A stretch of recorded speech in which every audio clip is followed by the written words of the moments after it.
Let's move along to our next guest. Massive couple of weeks for him. Holy smokes, what a stretch. We thought on the 14th of November, we thought that we were going to get Jake Paul versus Tank Davis on Netflix. That did not happen, of course. And then shortly thereafter, actually a week ago, last Monday, we found out early morning that it's going to be Jake Paul versus Anthony Joshua. A lot of people thought it was nonsense, that it was BS. And then there we are on a Friday afternoon in Miami, and there they are, and we get the face-off, and the fight is happening on the 19th of December, live and exclusively on Netflix. It's actually happening. He's going up against the former two-time unified heavyweight champion of the world, the Olympic gold medalist from the 2012 Games, by far the toughest and most challenging and most accomplished opponent that he's ever faced. And talking about Jake Paul, it's going down. AJ versus Jake Paul versus AJ, and the man who put it all together is the co-founder of Most Valuable Promotions, the CEO of the promotion as well, the one and only Nakisa Bidarian, is kind enough to join us on this Monday afternoon. There he is. Hello, Nakisa. How are you? I'm good, Ariel. How are you? I'm doing great. Great to talk to you. Congratulations on getting this done. I actually want to start like 10 or so days ago. Ultimately, let's put Tank Davis to bed, okay? Ultimately, can you tell us from your perspective, from MVP's perspective, why did you pull the plug on that fight? Pretty simple. When we made a decision to fight Gervonta, obviously knew of his past, the challenges that he'd had, and this massive platform that we were giving him. Our hope, our belief was that the world was going to see a more mature Tank Davis, give him the opportunity to show people that you can't judge the past, look at the present. And when the present kind of started to reflect the past, that was a very easy decision for ourselves and Netflix to cancel that fight. What do you say to the people who say part of the reason why you canceled it was due to the ticket sales? I could tell you unequivocally, not once was that discussed at any level.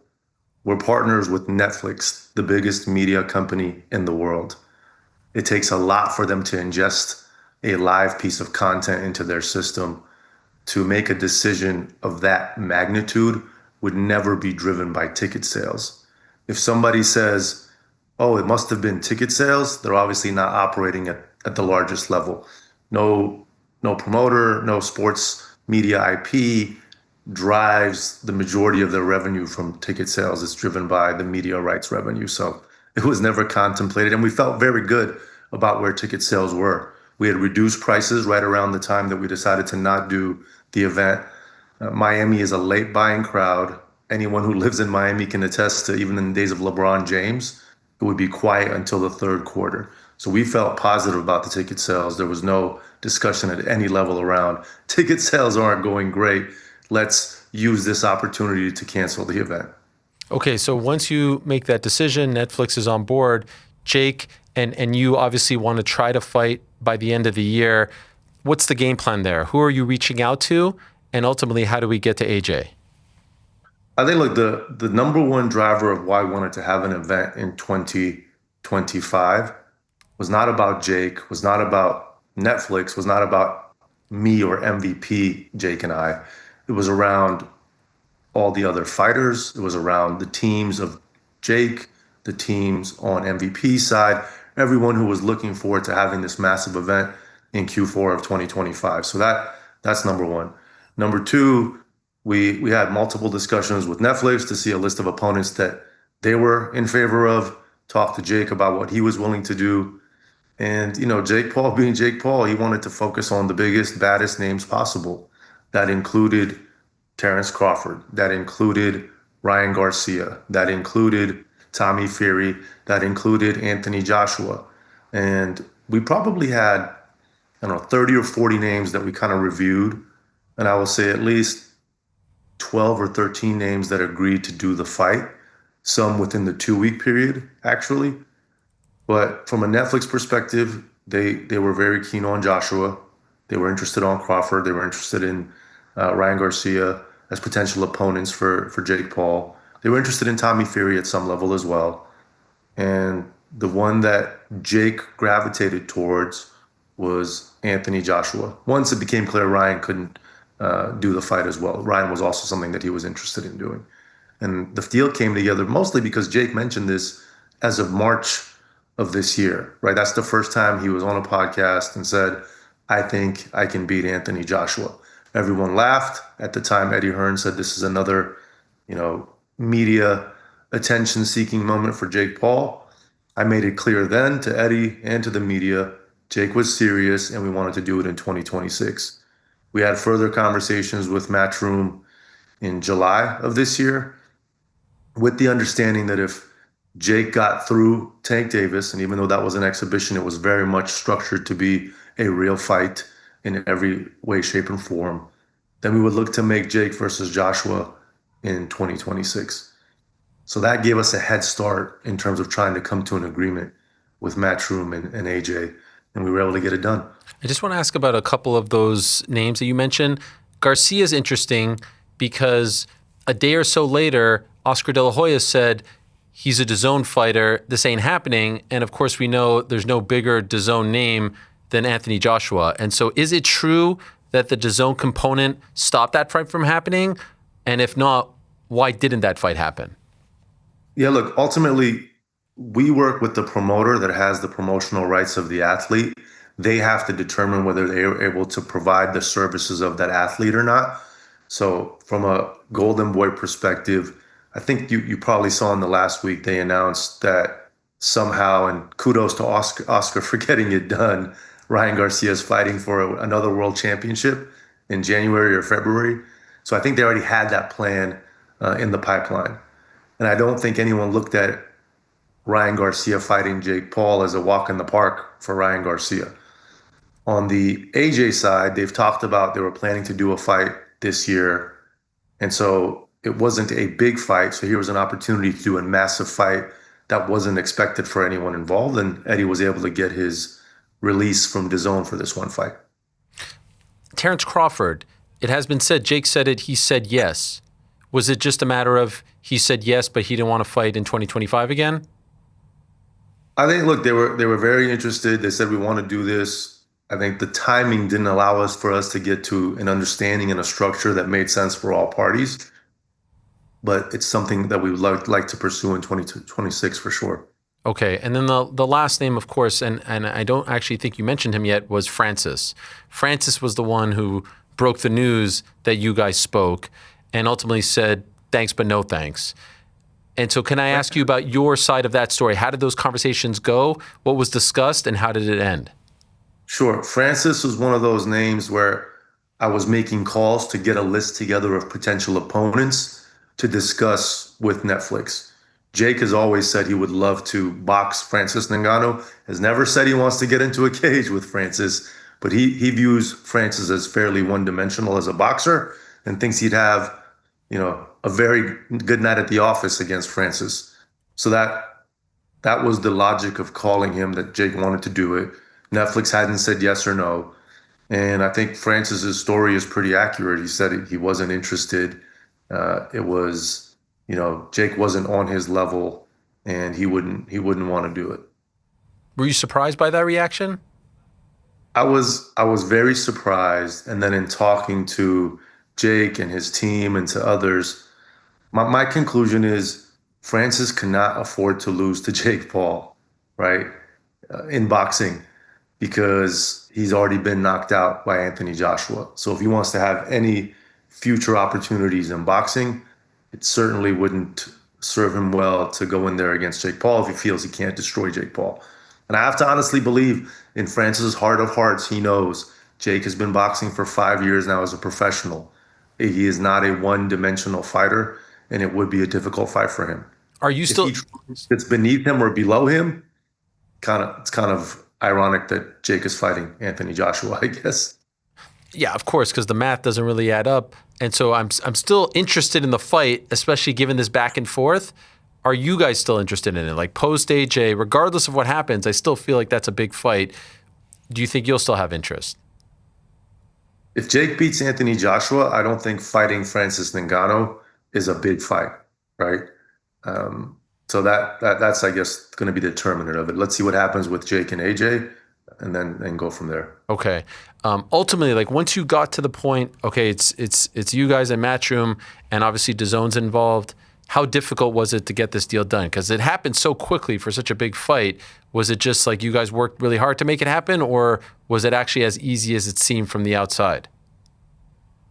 Look, it was nonstop for a good 10 days. I would say we have great partners at Netflix. We're obviously great partners with DAZN as well.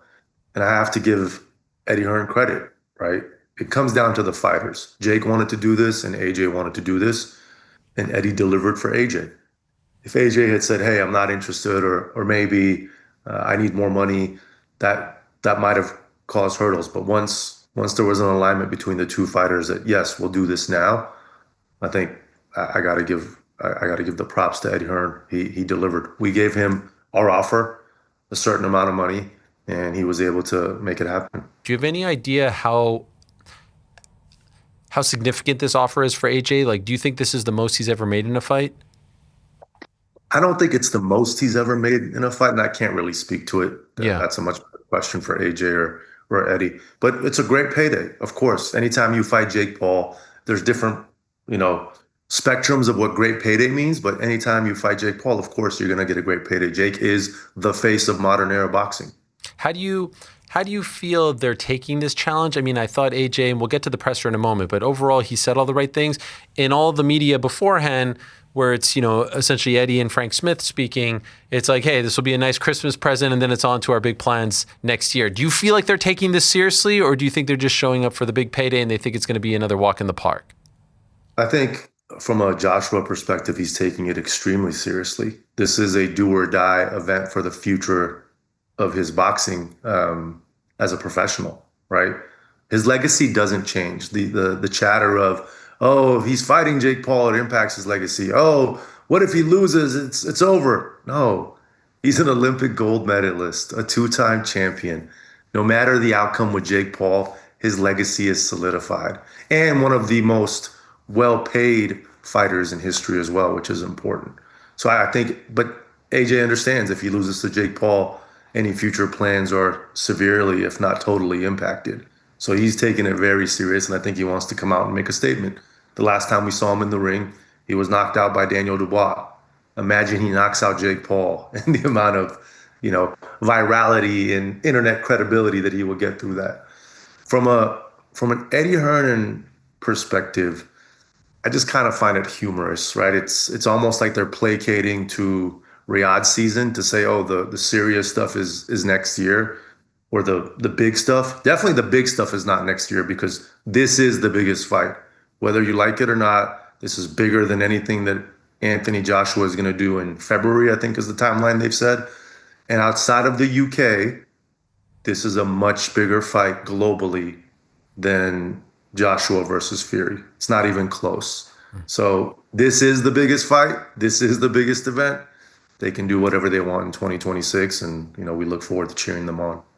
Really interesting feature on you and how this fight got made in The Athletic last week. And I urge everyone to check it out. At the very beginning of it, you are quoted as saying you didn't want this fight to happen. Can you explain why? Well, when he first brought it up in March, I said, "You're crazy. This doesn't make sense." And he spent time telling me why it made sense. In July, he was very keen on ensuring that it was happening in March, April of 2026. And I think around like September, October timeframe, I'd gotten him to a place to see a plan where it was Gervonta, then a couple of other fights, and then look at AJ at the tail end of 26 or early 27. Because I wanted Jake to get more in-ring experience, get back to being at a heavier weight after going down for Gervonta. And I feel like he was we're starting to align on that strategy. So that's the background of it. And when everything fell apart and you call an audible of this magnitude on such a short time frame, it's, there's a lot of risk that goes into that.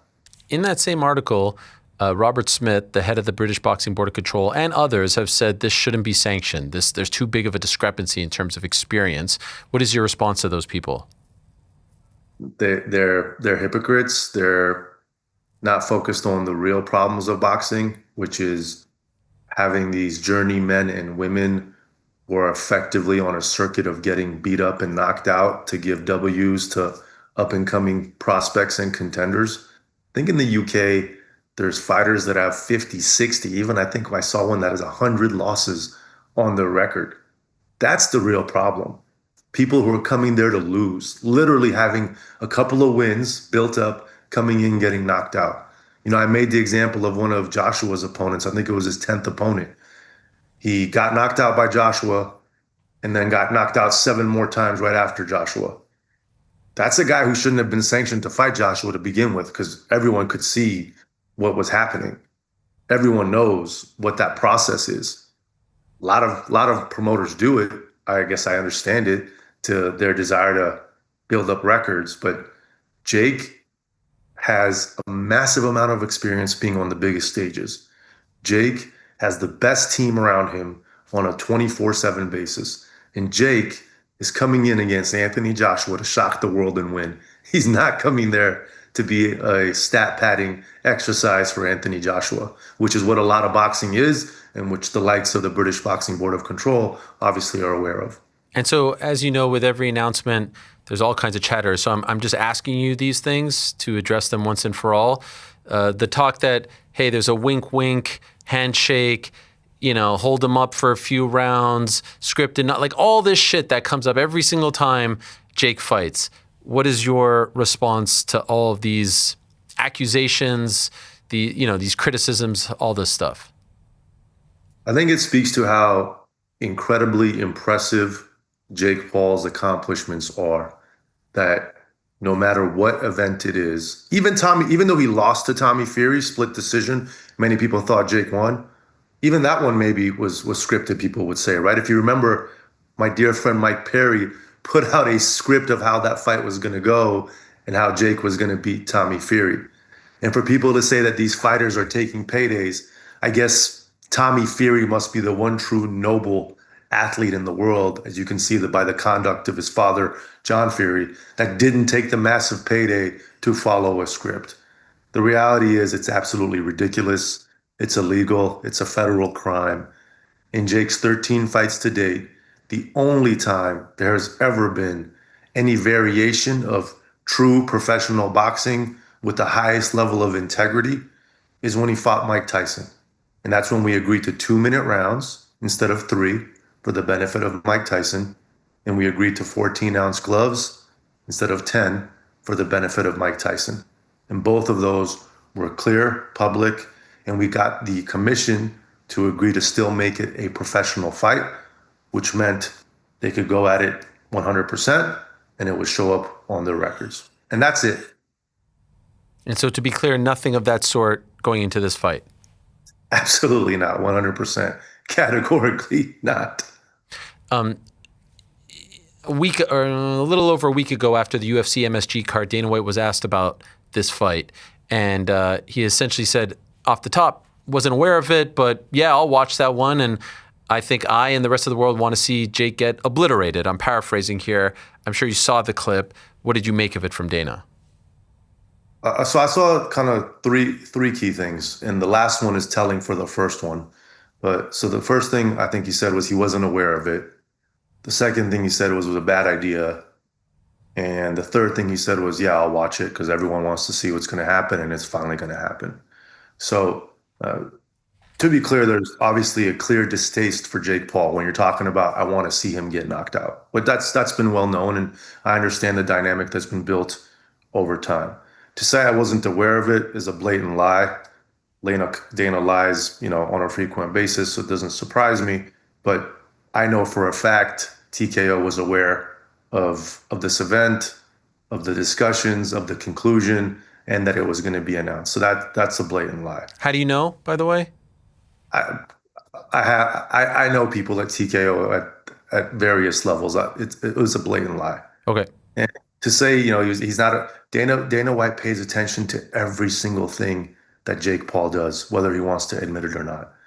He pays attention to it so much that there's fighters out there who have guidance from the UFC that, hey, if you fight with MVP or if you fight Jake Paul, you're not welcome here anymore.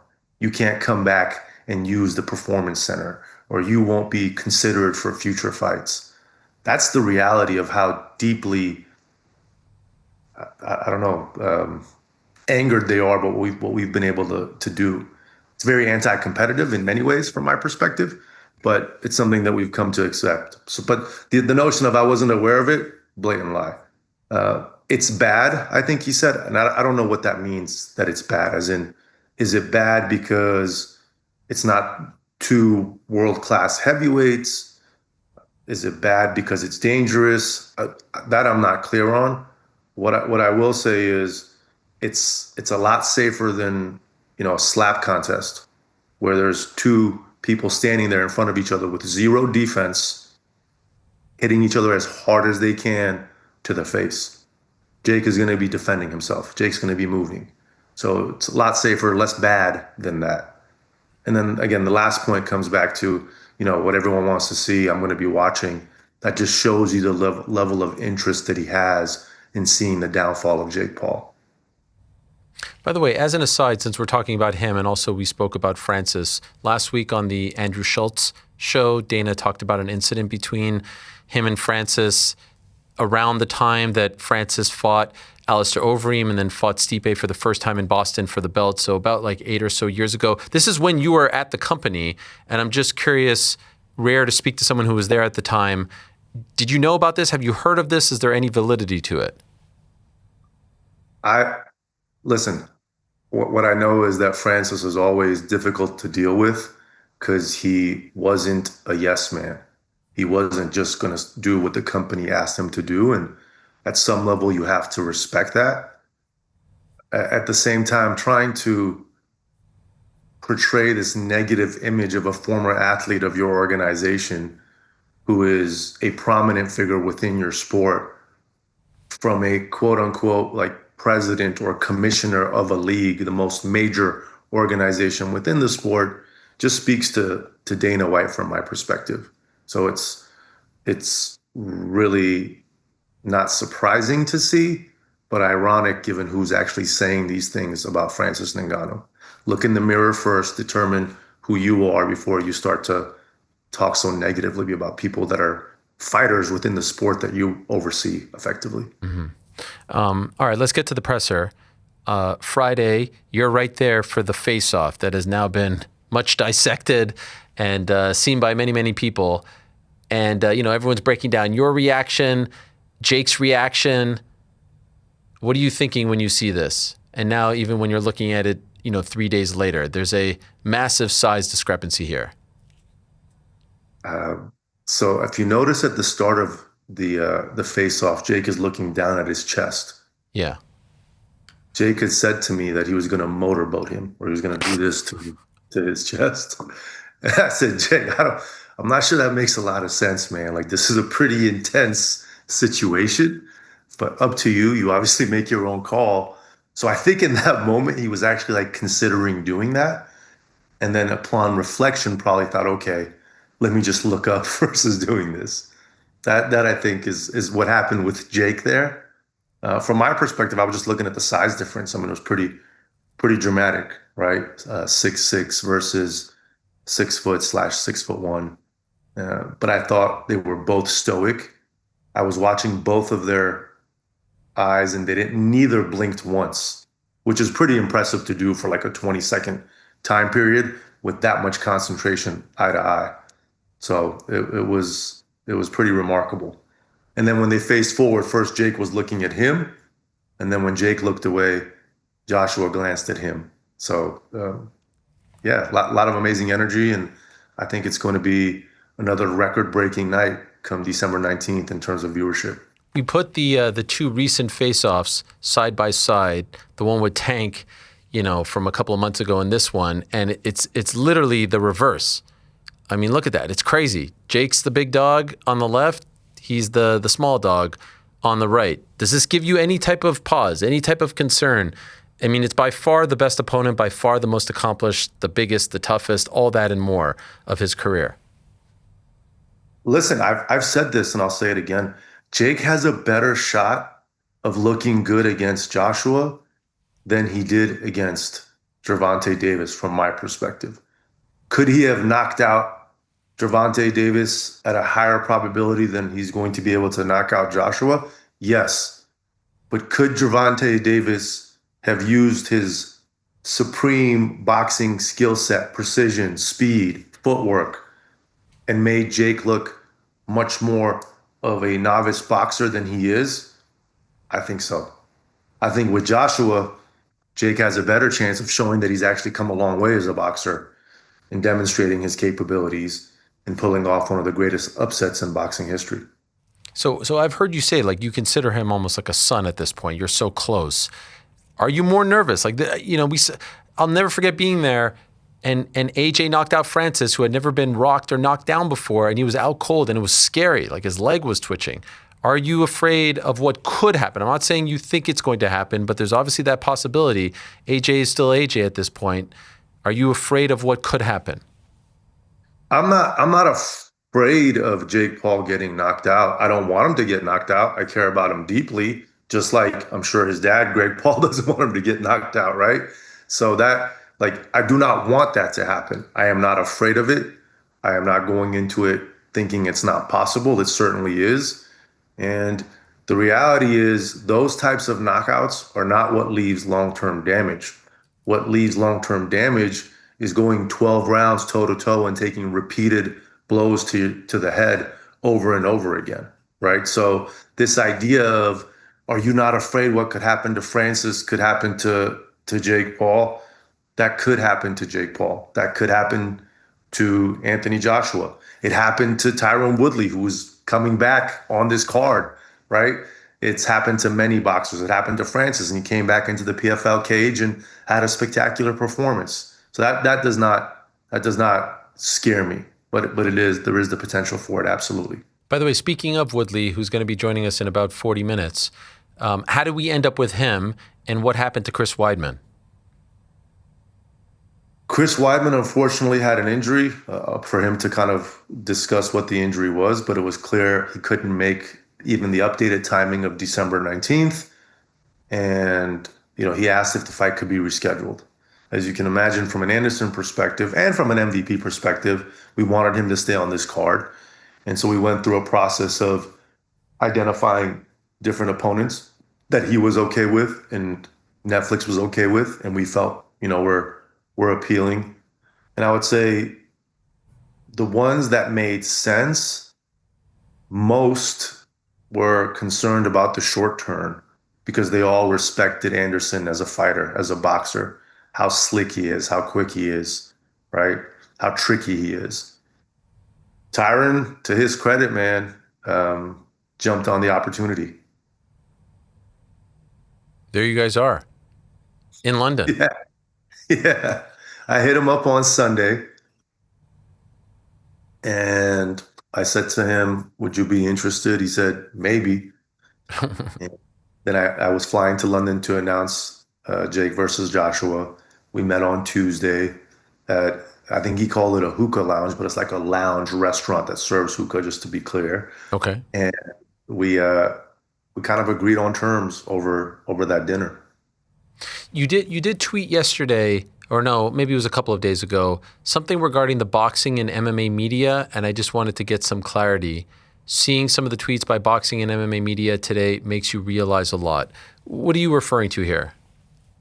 I think like even media members have become social media influencers. They try to put out like, statements that are not appropriate if you're a real journalist from my perspective.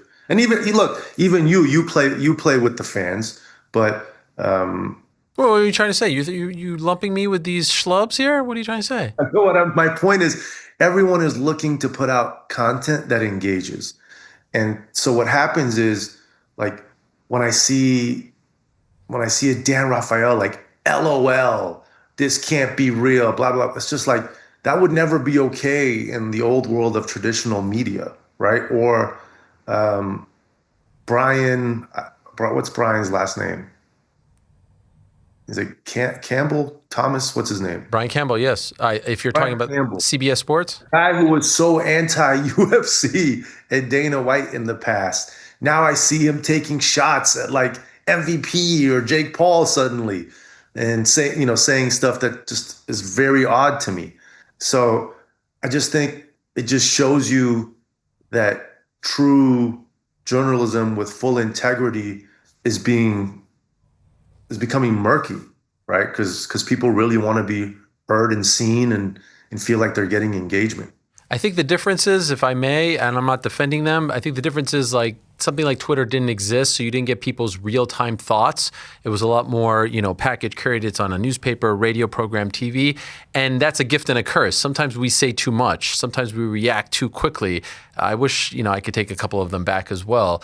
And so I think that there's no filter anymore. Like you can literally go on your phone and tweet something and a million people see it. That didn't exist 10, 15 years ago. And when it comes from a journalist, it can be viewed, it could be deciphered in a different kind of way. So I think that's a great way to. There is no filter, and it is the responsibility responsibility is the right word. of journalists to filter themselves. 100%. 100%. Yeah, there's no editor for your tweets. I want to let you go in a moment, but I did want to ask, because I got into a bit of a spirited discussion with Lou DiBella about 3 or so weeks ago on my program regarding the 3-minute rounds.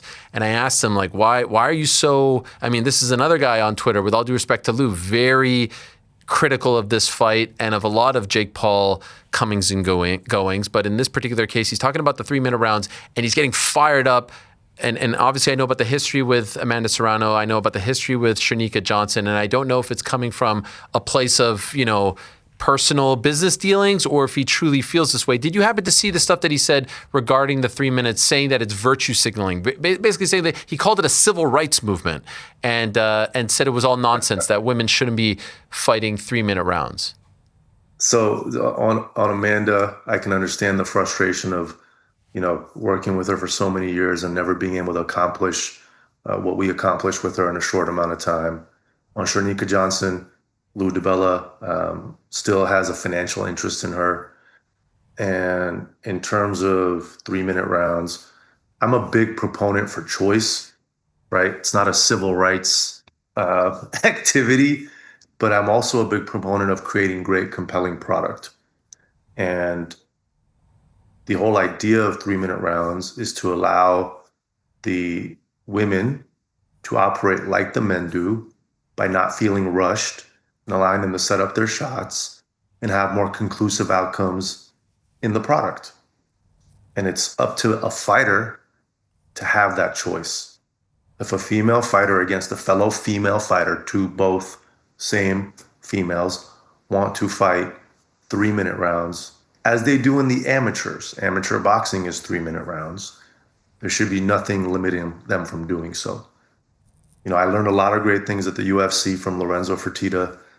And one of them was, him pushing to have women's MMA. And when we brought in women's MMA, it was a true meritocracy.